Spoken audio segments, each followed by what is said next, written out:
Hi, it's Cyril, aka C Dizzle, and in this podcast I'm going to be talking about the fiction novel Flowers for Algernon by Daniel Keyes. We're generally going to be talking about how this fiction novel is related to the nonfiction topic and prevalent study of psychology. Ooh-wee. Okay, so before we get into talking about the book and psychology, we're going to be going a little bit over who Daniel Keyes is.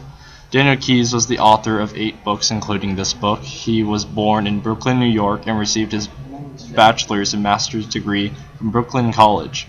He's professor emeritus at Ohio University, and he lives in Boca Raton, Florida. And I gotta say, I think Flowers for Algernon is no doubt probably his most well-known book. And this is Daniel Keyes. Very nice drawing of him. Alright. And now let's discuss about what happens in the book. So the book is about a guy named Charlie Gordon, who is 32 years old and is mentally disabled. He is emotionally, intellectually, and socially immature as compared to everyone his age, and he undergoes treatment and a procedure to make him more intelligent. And it happens gradually, and basically what happens is he actually does become extremely intelligent. He becomes more intelligent than the scientists that he worked with to make him smarter in the first place. So he started off very unintelligent, and he got to a point where he is extremely intelligent, in fact. And eventually he stayed for that for a while. But he eventually found out that this intelligence wouldn't last, and it would actually, due to the procedure, he was going to die. So what happened is, as he was dying, he mentally lost all the intelligence that he gained from the procedure. So in the very end of the novel, he ends up how he was in the first place, at the same intelligence level, I guess that's the way to put it. So this is a cute little diagram I drew to kind of explain how that is. And generally, that's what happens. He doesn't explicitly die in the novel, but it's inferred, and you can tell it happens. And now let's discuss the psychology of the book. Now, this could best be related to the psychology in our AP textbook of the abnormal psychology, in that it's a disorder, a mental disorder, in fact. And the mental disorder that Charlie Gordon has is one called phenylketonuria.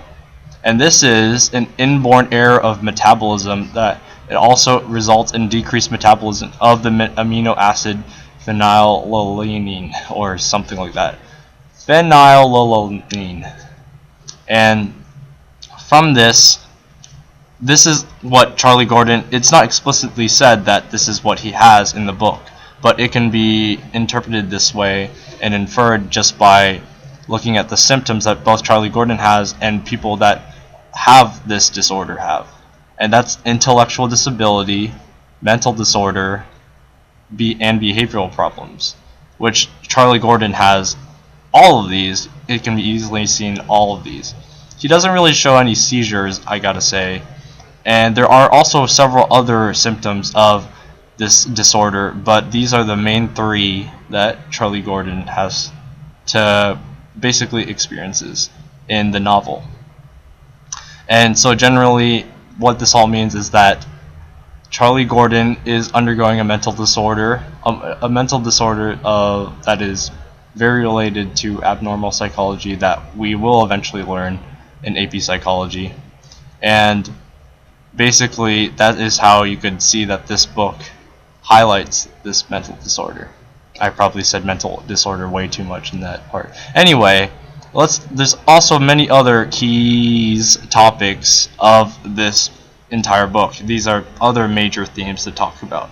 One is the treatment of the mentally disabled. This discusses how the mentally disabled experience mistreatment and are kind of seen differently as compared to everyone else in our society.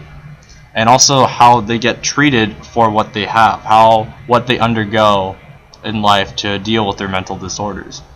And then another key topic is the conflict between intellect and emotion. This is generally dealing with the fact that Charlie Gordon is experiencing a very different life between being an intellectual and being just an emotional human being, and a very great contrast between them, because he was more emotional with less intelligence and more intellectual with less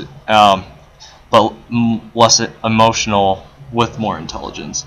And it just basically deals with how this conflict impacts the happiness of a person. And it's not like there's not a right or wrong answer to all of it, but that's just another general topic.